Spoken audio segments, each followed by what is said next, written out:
నమస్తే, welcome to reflection news. Bollywood నటుడు సుశాంత్ సింగ్ రాజ్పుత్ మరణం చుట్టూ పెద్ద మిస్టరీ ఉంది. కెరీర్లో ఎదుగుతున్న సమయంలోనే సుశాంత్ చుట్టూ ఎన్నో ఘటనలు చోటు చేసుకున్నాయి. సుశాంత్ మేనేజర్ కొన్ని రోజుల కిందట చనిపోవడం, ఆ తర్వాత సుశాంత్ అపార్ట్మెంట్లో శవమై తేలడం, ఇవన్నీ ఎన్నో అనుమానాలకు తావిచ్చింది. అప్పటి మహారాష్ట్ర ప్రభుత్వ పెద్దలు సుశాంత్ హత్య వెనుక ఉన్నారనే ఆరోపణలు కూడా వచ్చాయి. ప్రజలు మరెన్నో చిక్కుముడులకు కేరాఫ్గా నిలిచింది సుశాంత్ ఆత్మహత్య వ్యవహారం. ఇప్పుడు సుశాంత్ సింగ్ రాజ్పుత్ మాజీ మేనేజర్ దిశా సలియన్ తండ్రి సతీష్ సలియన్ బాంబే హైకోర్టును ఆశ్రయించారు. తన కుమార్తె దిశాపై సామూహిక అత్యాచారం జరిగిందని, హత్యకు గురైందని పిటిషన్లో తెలిపారు. శివసేన నేత ఆదిత్య ఠాక్రేతో పాటు మరికొందరిపై కేసు నమోదు చేసి సిబిఐతో విచారణ జరిపించాలని కోరారు. 2020 జూన్ 8న దిశ ప్రాణాలు కోల్పోయింది. అప్పుడు అధికారంలో ఉన్న శివసేన ప్రభుత్వం కొంతమంది రాజకీయ నేతలను కాపాడేందుకు కుట్రపూరితంగా కేసును తప్పుదోవ పట్టించారని ఆయన ఆరోపించారు.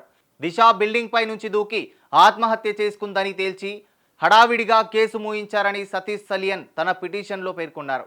దిశ చనిపోయిన 6 రోజుల తర్వాత 2020 జూన్ 14న బాంద్రాలోని తన అపార్ట్మెంట్లో సుశాంత్ సింగ్ రాజ్పుత్ చనిపోయి కనిపించాడు. ఎంతో మంది సుశాంత్ సింగ్ రాజ్పుత్ మరణం వెనుక కుట్ర దాగుందని గతంలో ఆరోపణలు చేశారు. తన కుమార్తె ఆత్మహత్య చేసుకునేంత పిరికిది కాదని సతీష్ అంటున్నారు. 2020 జూన్ 8న ఇంట్లో పార్టీ ఏర్పాటు చేసిందని, ఆ పార్టీకి ఆదిత్య ఠాక్రేతో పాటు అతని సెక్యూరిటీ సిబ్బంది, నటులు సూరజ్ పంచోలి, డీనో మొరియా మరికొందరు హాజరయ్యారని అన్నారు. ఆ సమయంలోనే తన కూతురిపై గ్యాంగ్ రేప్ జరిగిందని ఆరోపించారు.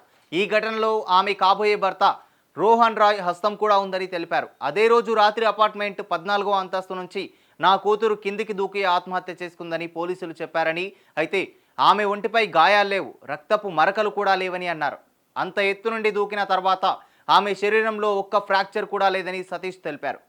ప్రస్తుతం ఆయన చేసిన ఆరోపణలు మహారాష్ట్రలో కుదుపులకు కారణమయ్యాయి. ఇక ఆదిత్య ఠాక్రే ఈ ఆరోపణలను కొట్టిపారేశారు. అవాస్తవాలు ప్రచారం చేస్తున్నారని, తన పరువు ప్రతిష్టలకు భంగం కలిగించేందుకు 5 ఏళ్లుగా ప్రయత్నం జరుగుతుందని ఆరోపించారు. ఈ అంశం కోర్టు పరిధిలో ఉంటే నేను న్యాయస్థానంలోనే స్పందిస్తానని అన్నారు. శివసేన యూబీటీ నేత సంజయ్ రౌత్ ఈ వ్యవహారంపై స్పందించారు.